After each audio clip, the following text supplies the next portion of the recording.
नमस्ते dear students, welcome to all. स्वागत है आप सभी का। और मैं आज आपके लिए लेके आया हूँ एक international relations issue, foreign affair के गलियारे से ये मैं खबर आपके लिए लेके आया हूँ।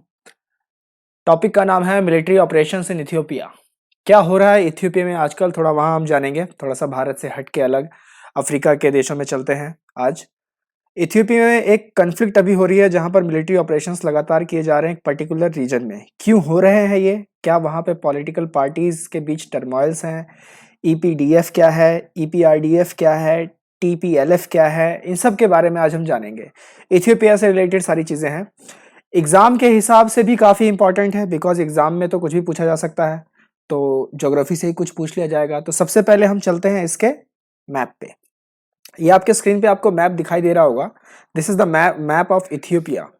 तो इथियोपिया की जो कैपिटल है वो क्या है? Addis अबाबा। This is the capital of Ethiopia, ये आप याद रखिए। और ये जो चार नेशन है, एरिट्रिया, इथियोपिया, सोमालिया और जिबूती, ये चार नेशन आपको दिख रहे हैं।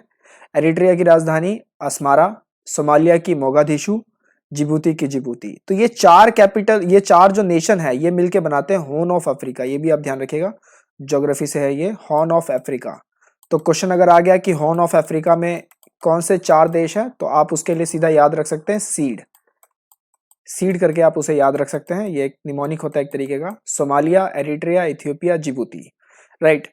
अब इथियोपिया के अगर देश देखे तो यानी नेबर कंट्रीज, तो एरिट्रिया है, जिबूती है, सोमालिया है, केन्या है एंड सूडान है। तो these are the neighbouring countries of Ethiopia. साथ ही साथ नदियां कौन सी इंपॉर्टेंट है यहाँ पे, कौन से सागर यहाँ पे लगते हैं? रेड सी है यहाँ पर, गल्फ ऑफ एडन है यहाँ पर, और ये इंडियन ओशियन है यहाँ पर। तो ये आपको ध्यान रखना है। लेक टरकाना है, ठीक है। इस तरीके से ये छोटी छोटी ज्योग्राफिकल बातें, ज्योग्राफी में कुछ भी पूछा जा सकता है। वो रीजन अगर कन्फ्लिक्ट में है तो जरूरी नहीं है कि वो सिर्फ कन्फ्लिक्ट ही पूछा जाए, वहाँ के ज्योग्राफिकल चीजें भी पूछी जा सकती हैं। तो हो क्या रहा था अभी वहां पे? ये हो रहा था कि there are chances of civil conflict in the Tigray region of Ethiopia. तो टिग्रे रीजन जो है वो यहाँ कहीं है, मैकेले के आसपास। मैं आपको अगली स्लाइड में दिखाता हूँ, ये आपको दिख रहा होगा। This is Ethiopia, capital Addis अबाबा, और ये मैकेले यहाँ पर है। और ये जो रीजन है ना, ये टिग्रे रीजन है जो एरिट्रिया के साथ बाउंड्री शेयर करता है, सूडान के साथ बाउंड्री शेयर करता है। राइट। तो this is called Tigray reason, Eritrea और सूडान के साथ लगता है। तो यहां पर एक सिविल कॉन्फ्लिक्ट होने के पूरी पूरी चांसेस हैं, क्योंकि जो इथियोपिया के जो पीएम है एबी अहमद, उन्होंने शपथ ले ली है, कसम खा ली है कि वो अपने मिलिट्री ऑपरेशंस को वहां कंटिन्यू रखेंगे। क्यों कर रहे हैं ये मिलिट्री ऑपरेशंस वो वहां पर, इसके बारे में जानते हैं। तो ये जो टिग्रे रीजन है, इस पे एक पर्टिकुलर एक ग्रुप है, उसका डोमिनेंस है वहां पर।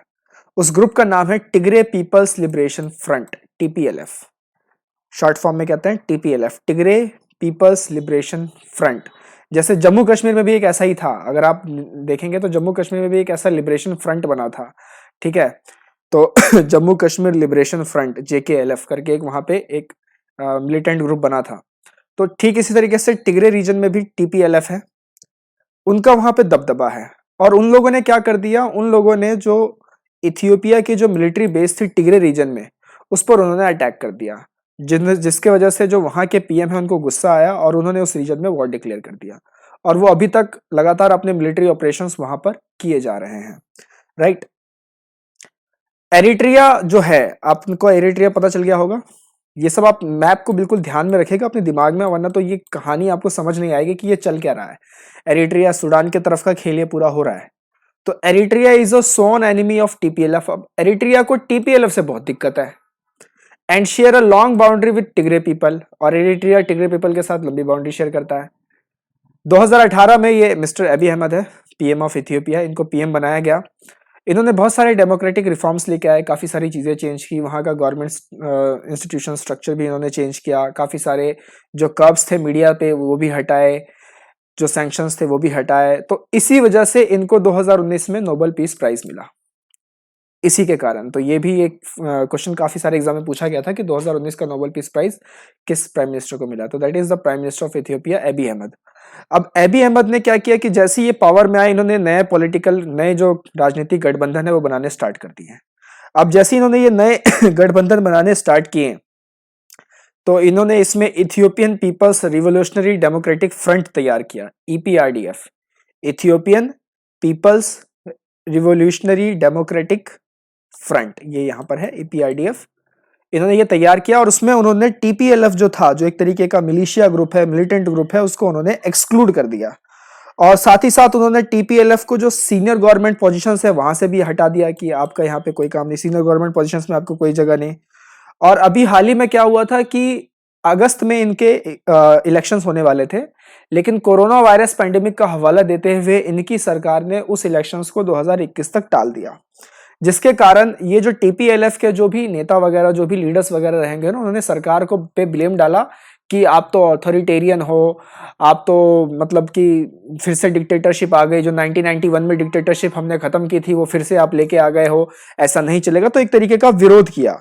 और ये सारे जो कश्मकश जो हुई, ये सारे जो वारदाती इवेंट्स जो लगातार होती चली गई कि आपको सीनियर गवर्नमेंट पोजीशन से हटा दिया गया, प्लस में आपको ये इलेक्शंस नहीं हो रहे हैं, साथ ही साथ आपको एक हर फ्रंट पे आपको अलग रखा जा रहा है, तो वहां पर उनमें जो एक था नाराजगी का भाव जगा, जिसके वजह से वो मजबूर हो गए और उन्होंने इथियोपिया के तिग्रे रीजन में जो मिलिट्री बेस था एलटीएफ वालों ने, वो उस पर उन्होंने अटैक कर दिया, टीपीएलएफ वालों ने उस पर वो अटैक कर दिया।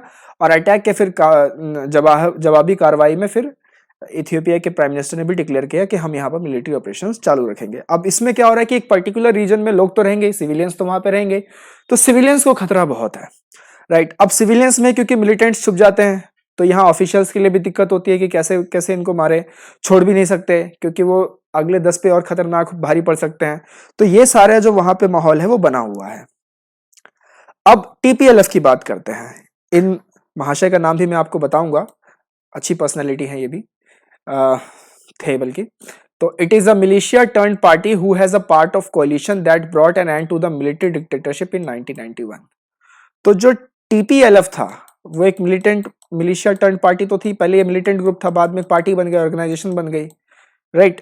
तो इन्होंने कोलिशन किया और जो 1991 तक वहां पर जो डिक्टेटरशिप रूल था इथियोपिया का, उसको एंड किया, खत्म कर दिया। अब जो कोएलिशन में जो पहली सरकार बनी वहां पर, उसके जो फर्स्ट इलेक्टेड प्राइम मिनिस्टर थे वो थे मेलेस जेनवानी, जो कि टीपीएलएफ लीडर थे। ही इज मेलेस जेनवानी, जो 1995 में इलेक्ट हुए और 2012 तक वो पावर में रहे, बहुत लंबे अंतराल तक ये पावर में रहे। He is largely seen as the architect of countries ethno federal system. अब ईपीआरडीएफ में जो फ्रंट तैयार किया एबी अहमद ने, उसमें कौन कौन सी पॉलिटिकल पार्टीज थी? उसमें अम्हारा थी, ओरोमो थी, ये बेसिकली वहाँ के पॉपुलेशंस भी हैं। ओरोमो वहाँ पे सबसे हाईएस्ट पॉपुलेशन रखते हैं, Amharas, Oromo, southern Ethiopian peoples democratic movement, लेकिन टीपीएलएफ को उन्होंने मतलब एक्सक्लूड कर दिया, उनको रखा ही नहीं अपने साथ, तो जिस वजह से उनमें काफी असंतोष की भावना जगी। तो ये इनके सिंबल है ईपीआरडीएफ और टीपीएलएफ के, ये आप देख लीजिएगा। अब 2018 में फिर ईपीआरडीएफ ने एबी अहमद को अपना नेता पीएम चुना, जो कि कंट्री के पहले ओरोमो लीडर थे। ये आप देख सकते हैं, यहाँ पर बगल में मैप भी है, पॉपुलेशन वाला मैप। तो ये अम्हारा हो गया, ये ओरोमिया हो गया। तो आप देख सकते हैं इथियोपिया के बहुत सारे रीजन में ना ओरोमोस बहुत ज्यादा हैं। तो ओरोमोस की जो यहाँ पॉपुलेशन है वो हाईएस्ट है, दैट इज 34%। उसके बाद सेकेंड हाईएस्ट में आते हैं 27% में अम्हाराज आते हैं, फिर और थोड़े बहुत हैं। टिग्रे की जो पॉपुलेशन है वो है 6%, और इनका दबदबा काफी था, कम होने के बावजूद भी दबदबा काफी था ये। तो जो एबी अहमद है वो ओरोमो से रिलेट करते हैं, राइट, ओरोमो लीडर हैं वो। तो एबी अहमद को चूज किया गया, जो ओरोमो की तरफ से पहली बार नेता बने। TPLF has also fired rockets into Eritrea. अब इन्होंने क्या किया, इन्होंने इनके मिलिट्री बेस पे तो अटैक किया ही किया, इन्होंने एरिट्रिया पे भी फायर कर दिए। अब एरिट्रिया के साथ इथियोपिया ने शांति संधि की थी, क्योंकि काफी सारे डेमोक्रेटिक रिफॉर्म्स वो लेके आए थे ना एबी अहमद, जिनके वजह से उनको नोबेल पीस प्राइज मिला था। तो उन्होंने काफी सारा जो था सिस्टम चेंज किया था, अब उसको इंसाइट कर दिया टीपीएलएफ वालों ने, उन्होंने वहां पर रॉकेट्स फायर कर दिए एरिट्रिया में, और एक तरीके का पूरा माहौल एक रीजनल वॉर जैसा बन गया है, सिविल वॉर होने के पूरी चांसेस है हॉर्न ऑफ अफ्रीका में। अब टीपीएलएफ के अंडर में भी बहुत सारे फाइटर्स हैं उनके कमांड में, उनका वो लगातार ब्रेन वॉश और ऑल दैट थिंग जो चलता रहता है। कहते हैं ना, one man's freedom fighter is another man's terrorist, तो ये सब चीजें चलती हैं। TPLF has good relation with Sudan ousted dictator. अब होगा क्या आगे? अब टीपीएलएफ का तो एरिट्रिया के साथ तो 36 का आंकड़ा है, इधर इथियोपिया के साथ भी उन्होंने पंगा ले लिया, तो बचा एक सूडान का रास्ता। तो सूडान में एक आउस्टेड डिक्टेटर है जिसको निकाला दे चुके हैं सूडान में, वो है उमर बशीर। उनके साथ उसके टीपीएलएफ के बहुत अच्छे रिलेशन है। और इथियोपिया का सूडान के साथ एक अनरिजॉल्व बॉर्डर डिस्प्यूट चलता रहता है, ये तो हर जगह है, ऐसा नहीं है कि इंडिया पाकिस्तानी है, सब जगह है बॉर्डर डिस्प्यूट, थोड़ा बहुत हर जगह चलता है। तो सूडान के साथ इथियोपिया का बॉर्डर डिस्प्यूट है। अगर सूडान के जो न्यू रूलर्स है keep the old lines with TPLF active and border open for the rebels then conflict could go on more. तो अगर ये मिलिट्री ऑपरेशन चलते रहे तो ये लोग भी लड़ते ही रहेंगे, और फिर इनको हेल्प कौन करेगा? सूडान। तो सूडान एक एलिमेंट वहां पे बन सकता है, हेल्पिंग हैंड बन सकता है टीपीएलएफ के लिए, राइट। और वो जा भी सकते हैं, जैसे कि अगर ज्यादा ही बहुत ज्यादा एग्रेसिव हो गए, इथियोपिया के प्राइम मिनिस्टर की जो मिलिट्री है ज्यादा एग्रेसिव हो गई उस रीजन में, तो निकल जाएंगे सूडान के रास्ते by the help of Omar Bashir. There have also been reports of atrocities targeting civilians by both sides. तो इसमें तो सिविलियंस ही मर रहे हैं, जिनकी डेली की जिनकी रोजगारी है, जिनको डेली काम पे जाना है, वो सब तो इसमें पिसेंगे ही पिसेंगे। Many have even fled to Sudan. कई लोगों के ऐसे खबरें आ रही हैं कि कई बंदे तो सूडान जा भी चुके हैं, मतलब सिविलियंस भी जा चुके हैं, कि वो रीजन इतना खतरनाक हो चुका है, कभी भी बम फूट रहा है, कुछ हो रहा है, तो सिविलियंस भी सूडान के रास्ते निकल गए हैं। अब इसमें करना क्या चाहिए? इसमें अफ्रीकन यूनियन को बीच में इंटरवीन करना चाहिए and play the role in this conflict because protection of civilians and their security is more essential than anything else. तो ये सारी कहानी थी मिलिट्री ऑपरेशंस इन इथियोपिया की। आई होप आपको समझ में आ गया होगा कि क्या था, कैसे इस झगड़ा चला, कैसे डिक्टेटरशिप वहां की चेंज हुई। मोटा मोटा हमने इसको कवर अप करने की पूरी कोशिश की है। सेशन आपको कैसा लगा जरूर बताएं। मिलेंगे अगले एक्साइटिंग सेशन में। Wonderful PT resources are waiting for you. Channel को अगर अभी तक भी आपने लाइक नहीं किया है, सब्सक्राइब नहीं किया है, तो सेशन को लाइक नहीं किया है, तो फिर अब क्या ही बोल सकते हैं, तो लाइक कर दो यार, एक लाइक तो बनता है। मिलेंगे अगले सेशन में। टिल देन टेक केयर, नमस्ते, जय हिंद।